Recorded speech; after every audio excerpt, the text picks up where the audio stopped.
Bonsoir à toutes et à tous, voici les titres de votre journal en ce samedi 3 février.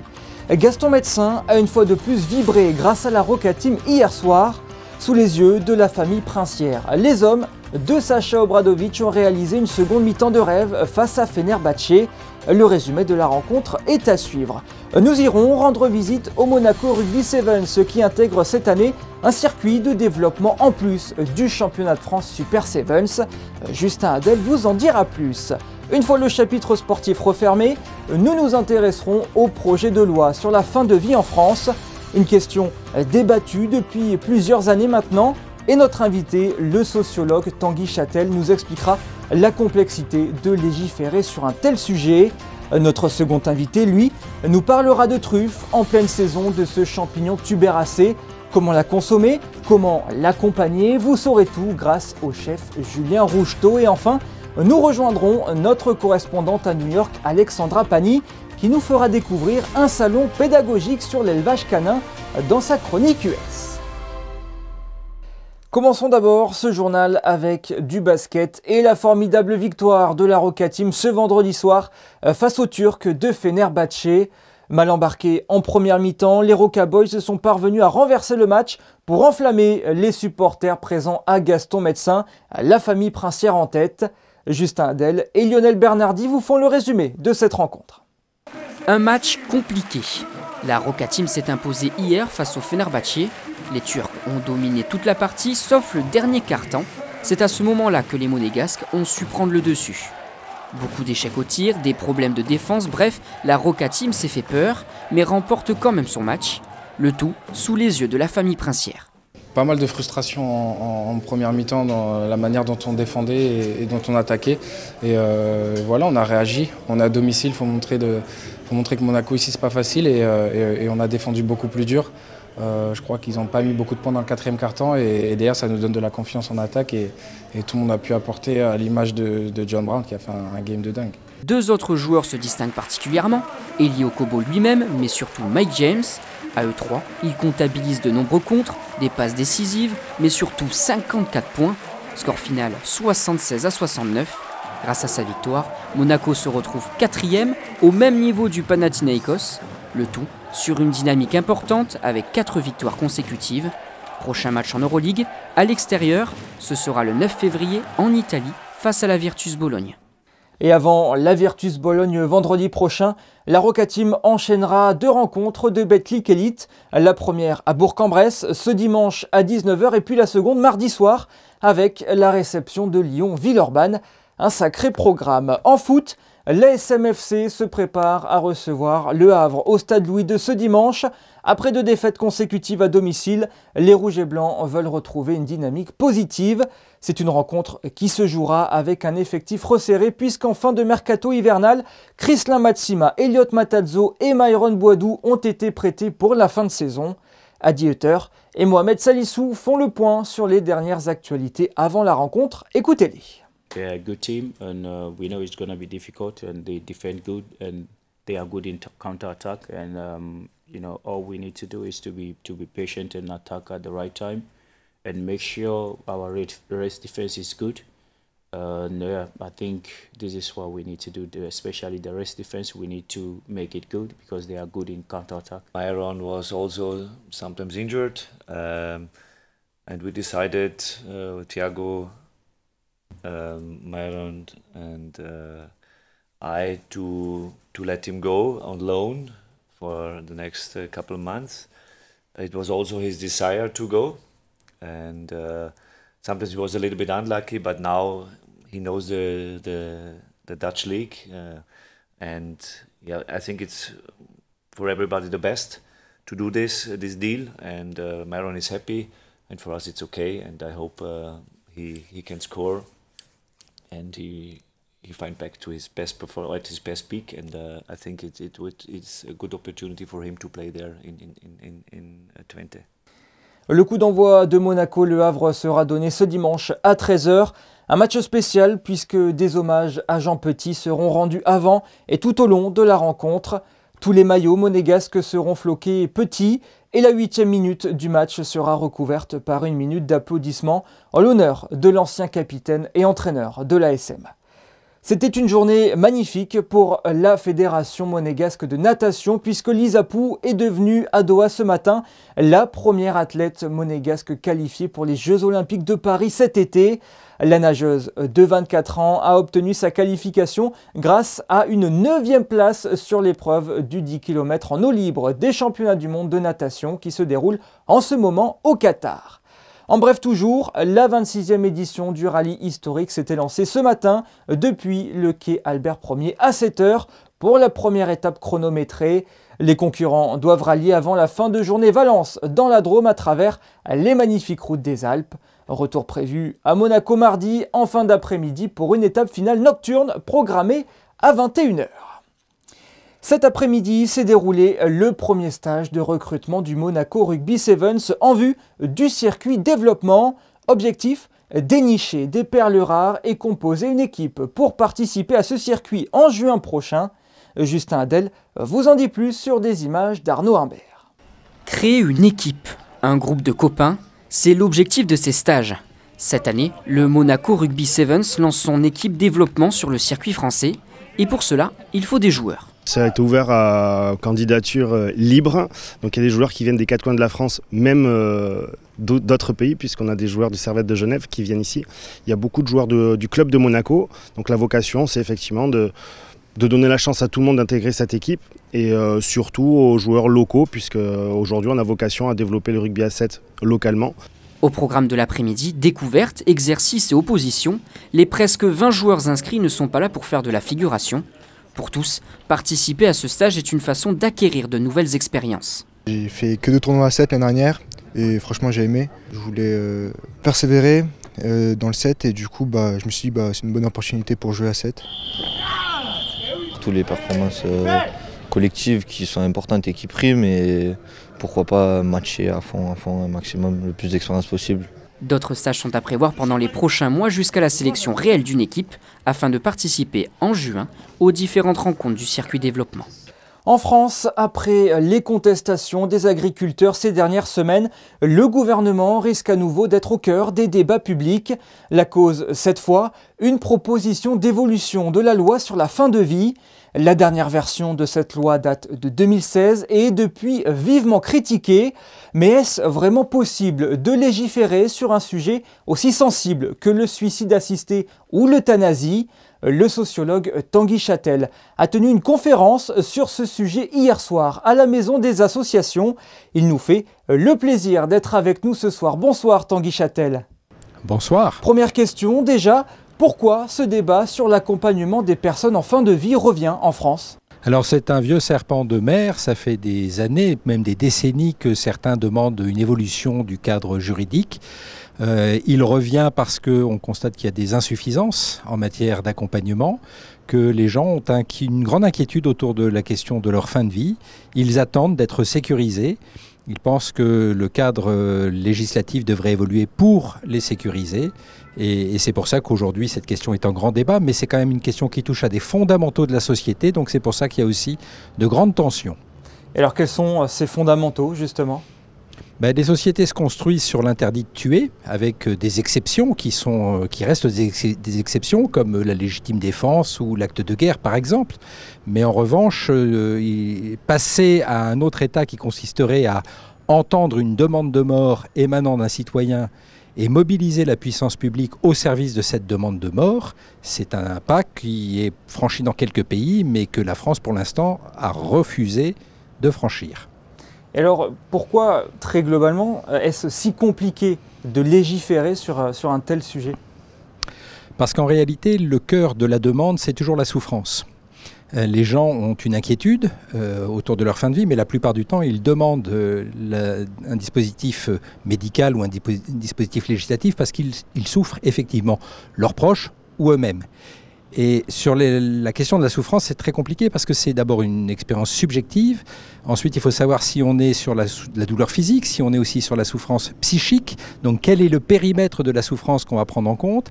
Est-ce que c'est la souffrance ressentie par la personne qui déclarerait que elle trouve ça insupportable ou est-ce qu'il faut objectiver cette souffrance en mettant en place des protocoles, s'agissant en plus d'une demande qui s'exerce à l'endroit de la médecine.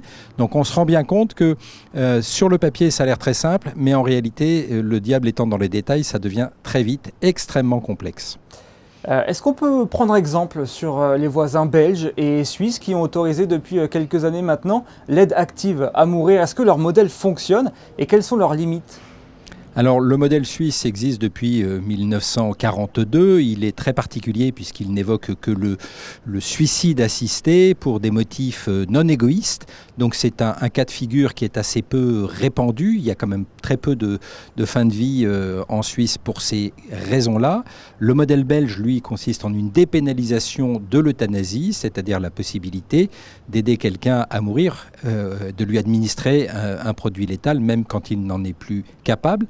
Dans les deux cas, mais surtout en Belgique, il y a eu des dérives, des excès qui ont été documentés. On se rend compte que le fait que la loi ait été votée il y a plus de 20 ans n'a pas réduit considérablement le nombre d'euthanasies clandestines, c'est-à-dire celles qui s'affranchissent aussi de la loi.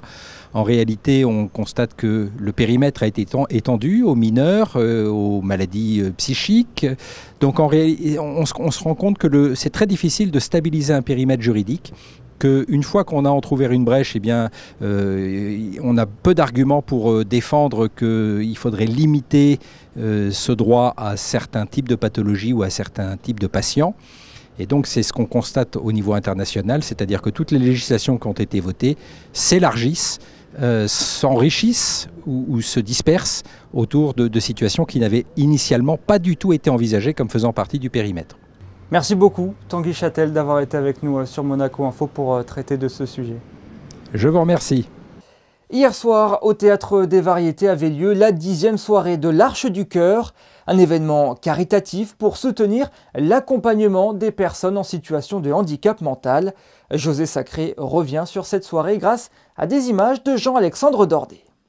Vendredi 2 février au Théâtre des Variétés à Monaco, 10e anniversaire de l'Arche du Cœur, un spectacle proposé par l'Amas d'Arche Monaco au profit de l'Arche de Grâce. L'Arche à Grâce est un établissement qui accueille une trentaine de personnes en situation de handicap mental. Depuis l'année 2010, on a créé dans un parc de 9 hectares qui a été légué. Et donc, on a créé dans ce parc, qui est planté de près de 400 oliviers, on a créé 3 villas. Ces villas ont une 12-13 pièces à peu près. Dans chaque villa, vous avez 7 personnes en situation de handicap avec 5 assistants. Alors, les personnes en situation de handicap, on les appelle les accueillis, puisqu'ils vivent là, c'est leur maison. Les gens sont heureux là-bas. Au programme de la soirée, des accueillis de l'Arche de Grâce, des personnes en situation de handicap, ont présenté un court spectacle rappelant les projets de l'association.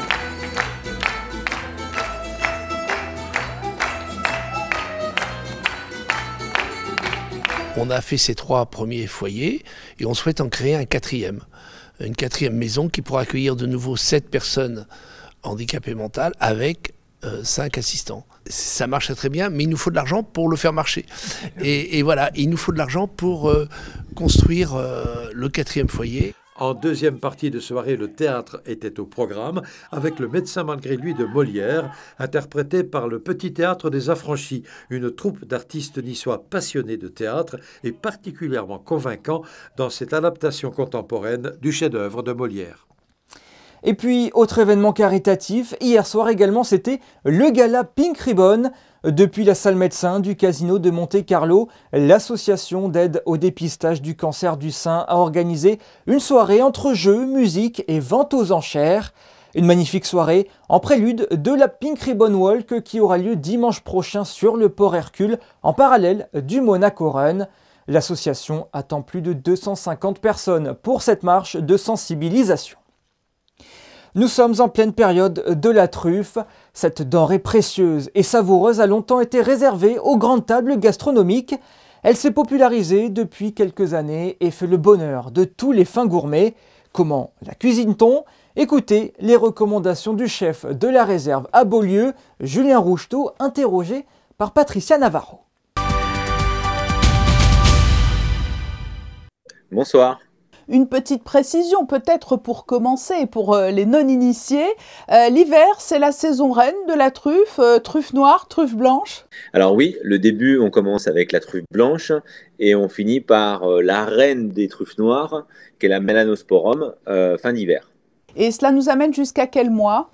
Ça fait, généralement, on dit toujours que la truffe noire, quand elle s'en va, c'est l'asperge qui la remplace. Donc ça fait février. On parle de diamant noir, les prix s'envolent toujours autant? Alors sur la truffe, cette année, on a eu une bonne, on va dire, une bonne année, comme depuis l'année dernière, aussi bien pour la truffe blanche que pour la truffe noire, mais c'est vrai que ça reste des coûts de luxe et très très élevés. Et pourtant, on a le sentiment que la truffe s'est démocratisée, non? On la voit en tout cas un peu plus souvent, non, dans les plats des restaurants? Alors, on la voit un peu plus. Alors, on la voit, oui, parce que en fait, maintenant, il y a des restaurants qui la travaillent à longueur d'année, parce qu'il existe des variétés, en fait. Vous avez la truffe d'été, qui est beaucoup moins chère. Vous avez la truffe aussi d'automne, qui est aussi moins chère. Mais la reine de la truffe, c'est là, en ce moment, on est en pleine saison, on est dedans. C'est au niveau maturation, on est au top en ce moment. Est-ce qu'il y a une technique particulière? On mange tout, on n'enlève surtout pas la peau granuleuse. Comment la travaille-t-on? Déjà, la truffe, quand on l'achète, il faut un petit peu la laver puisque ça pousse dans la terre. Hein. Donc, il faut la brosser très légèrement. Une fois qu'on l'a ça, on peut la stocker. Alors, il y a plusieurs façons aussi de la ranger. Soit on la met dans un petit sopalin, juste dans une petite boîte hermétique au frigo, ou sinon, ce qu'on fait nous, on le met dans du risotto. Soit un riz à risotto, ou soit des œufs, parce qu'en fait le riz et l'œuf vont pomper les odeurs, parce que la truffe c'est un champignon, et ça a des odeurs, et ces deux matières-là vont pomper l'odeur de la truffe. Donc déjà ça c'est pour, on va dire, le rangement. Après, on utilise tout dans la truffe. Alors ce qu'il est idéal, si vous faites de la truffe hachée, c'est de l'éplucher. Comme ça vous prenez vraiment que l'écorce sur les côtés. Et le plein cœur en petites lamelles juste fondantes dessus. La truffe est très parfumée, vous l'avez dit aussi odorante. En la cuisinant, on ne prend pas le risque d'éteindre les autres arômes? Non, parce qu'en fait, c'est juste un parfum. C'est un parfum. Alors, il faut savoir avec quoi on va la marier, bien sûr. Mais la truffe, elle aime bien le gras. Et quand vous mettez du beurre, du lait, de la crème ou quoi que ce soit, quelque chose qui enveloppe qui enveloppe vraiment au niveau du gras, le goût va se fixer sur ce gras-là et va être odorante sur ce plat. Et vous, Julien Rougetot, à la réserve à Beaulieu, comment la cuisinez-vous, la truffe? Alors, bon, déjà pour différents coups, on va dire, il faut faire attention, c'est-à-dire que il existe des grosses truffes et des petites truffes, c'est des calibrages, on appelle ça des calibrages.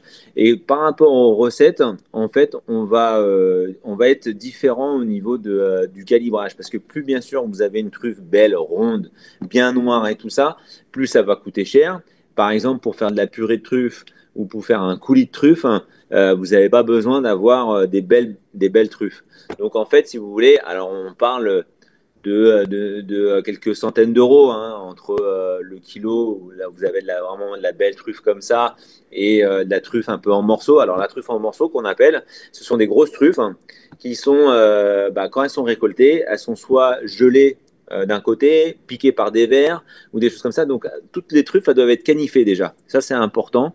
Quand vous achetez des truffes, elles doivent être canifées parce qu'en fait le truffier, il contrôle en fait l'intérieur de sa truffe, si elle est bonne ou quoi. Donc ça. Et après, nous, comment on la cuisine? Alors on fait des coulis. Donc ça, on utilise vraiment tout ce qui est peau, parce que je vous avais dit qu'on épluchait les truffes. On en fait en haché. Donc ça vient par-dessus les plats, à la finition ou dans les mélanges avec des œufs, du risotto, tout ça. On fait en lamelles, juste comme ça, juste en présentation. On peut aussi trousser dans les aliments, c'est-à-dire dans les viandes, comme une volaille sous la peau, pour apporter justement cette diffusion de goût à la viande et à la chair. Alors, il y a quelque chose qui est très tendance, et puis vous êtes vraiment, vous avez un balcon sur la Méditerranée. Est-ce que le terre-mer, ça fonctionne bien avec la truffe? Ah oui, oui, oui, oui. Aussi bien légumes que aussi bien algues. Ça va super bien avec les algues parce que vous avez cette diffusion de fraîcheur et cette gourmandise qui arrive derrière avec la truffe. En termes de poisson, ce qui va bien, c'est surtout le loup.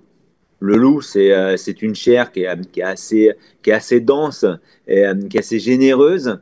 Et quand vous la piquez ou quand quand vous cloutez le loup dedans avec la truffe, vous avez une diffusion de goût qui est très, très appréciable. Et est-ce qu'à l'inverse, y a-t-il des ingrédients ou produits à bannir totalement et qui ne s'accordent absolument pas avec la truffe? Je dirais c'est surtout les goûts un peu plus corsés. Alors, après, faut aimer, surtout sur des goûts d'amertume. On va dire le pamplemousse, parce que bon, c'est un peu la région aussi, on est sur les agrumes et tout ça. A contrario, le citron va très bien, ça apporte une vraie fraîcheur et une vraie dimension à la truffe. Mais ouais, on va plus partir un peu sur des produits qui sont un peu plus amers, un peu plus forts, un peu comme le salsifis ou des choses comme ça. Mais tout est une question aussi comment vous allez l'associer. Si vous faites une purée, vous allez avoir cet apport de crème, de lait et de beurre qui vont entourer, qui vont protéger les arômes. Et ça, c'est un liant. En fait, c'est le liant qui va vous permettre d'apporter ces produits-là. Après, je dirais que c'est quand même assez un produit qui s'adapte partout. Ce qui est très bon aussi, c'est dans le fromage. Le fromage, tout ce qui est à pâte fleurie, c'est très très bon. Et puis, et pour conclure cet entretien, comme on conclut en repas, je crois que la truffe, elle s'accorde même sur des desserts? Oui, oui, oui, tout à fait. Alors, truffe, vanille, comme je disais dès le départ, c'est le goût, c'est le gras. Donc, la truffe, la vanille, la mangue. Truffe, mangue, ça va très très bien ensemble. Mangue est légèrement avec un peu d'épices, par exemple un petit peu de curry. Vous rajoutez ça dessus, vous verrez, c'est très très bon. On va prendre le conseil. Merci Julien Rouchetot de nous avoir apporté cet éclairage sur la truffe, hein, vous qui êtes notre presque voisin à la réserve de Beaulieu. Merci à vous. Alors que l'exposition canine de Monaco sera de retour les 4 et 5 mai au chapiteau de Fontvieille, notre correspondante aux États-Unis, Alexandra Pani, nous propose cette semaine un autre style de rendez-vous canin. En plein cœur de New York, plus de 130 éleveurs sont venus à la rencontre du public pour le AKC Meet the Breeds, un événement qui revient pour la 15e année et qui se veut pédagogique. Bonsoir Alexandra. Bonsoir à vous. Une des raisons pour lesquelles un chien est abandonné est la méconnaissance liée à la race et à ses besoins. Partant de ce constat, l'American Kennel Club a choisi il y a quelques années d'organiser cette rencontre entre le public et les éleveurs pour mieux sélectionner la race de chien qui nous correspondra. Je vous propose d'aller faire un tour sur cet événement. Vous pouvez le voir derrière moi, il y a de l'ambiance. Passer tout un week-end à câliner et jouer avec des chiens, cela peut ressembler au paradis pour certains.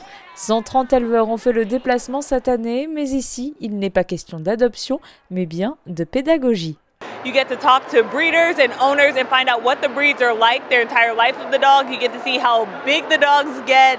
You get to learn about how to care for the dogs and how to be a responsible dog owner, which is a key part of owning a dog. We really want people to be educated about how to care for the breeds because a lot of times people get dogs because they're very cute, but you don't know how to own them and you don't know what kind of mental stimulation they get or how much exercise they need. Être un maître responsable et offrir la meilleure vie possible à son futur chien, c'est bien ce qui motive les éleveurs qui ont pris de leur temps pour venir gracieusement à la rencontre du public. We want to educate the public about the breed. So this is a Petit Basset Griffon Vendéen.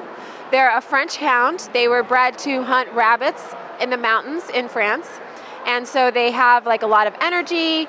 They are, very speedy. They love sniffing everything, but they're also just like very sweet and loving family dogs. Chien de famille ou chien plus sportif, il y en a pour tous les profils, de l'obéissant berger allemand au têtu bull terrier. On le sait, les chiens sont également victimes d'effets de mode. Dans les rues de New York, l'on croise très fréquemment des Welsh Corgis, des bulldogs anglais ou encore des caniches. Mais ce rendez-vous, c'est l'occasion également pour le public de découvrir des races beaucoup moins communes, comme l'élégant Chinerco de l'Etna, le joueur Norwich Terrier ou ce chien nu du Pérou. You might look at a dog like this and say, wow, this is the perfect dog for me. But one of the characteristics of this breed is that they're reserved and aloof with new people. So they might not be the best choice if you have a very active household where there's always people coming in that are new, or a very busy household, maybe with a lot of kids and there's always kids coming in. Not that they can't grow up to that, but they might not be the best match for your household. Avec ou sans poil, petit ou grand format, à chacun son style, mais connaître le caractère de son futur chien est nécessaire pour assurer une compatibilité avec les futurs maîtres. Aux États-Unis, chaque année, en moyenne, 3,9 millions de chiens sont abandonnés. En France, l'année 2023 a de nouveau atteint de tristes records, avec près de 45 000 animaux recueillis par la SPA. Il est important de ne pas se laisser tenter par la mode, mais de choisir une race qui correspondra à son style de vie. L'événement proposait ainsi des rencontres avec des professionnels et des démonstrations d'activités physiques à pratiquer avec son compagnon à 4 pattes. Et en attendant le coup de cœur, l'on peut toujours commencer à s'exercer sans risque sur la version peluche. Terminons ce journal avec le point météo de Justin Adel. Bonsoir Justin, quel temps fera-t-il pour ce dernier jour de la semaine ? Bonsoir Yannick, bonsoir à tous. Après une journée globalement ensoleillée, demain la principauté cohabitera avec des nuages tout au long de la journée. 9 à 15 degrés sont attendus avec un ressenti pouvant descendre jusqu'à 7 degrés à l'aube. Un léger vent sera aussi au rendez-vous et le thermomètre de l'eau affichera les 14 degrés comme ces derniers jours. Demain, le soleil se lèvera à 7h42 et se couchera à 17h45. En ce dimanche 4 février, n'oubliez pas de souhaiter une bonne fête aux Véroniques. Et c'est ainsi que nous refermons ce journal. J'aurai le plaisir de vous retrouver ce dimanche à 18h30 pour votre dernière édition de la semaine. Pour terminer, Stéphane Dana, notre photographe à la direction de la communication, vous propose des clichés de la très belle ambiance de ce vendredi soir à la salle Gaston Médecin, entre la famille princière, un public en feu et des joueurs survoltés. Passez une excellente soirée, à demain.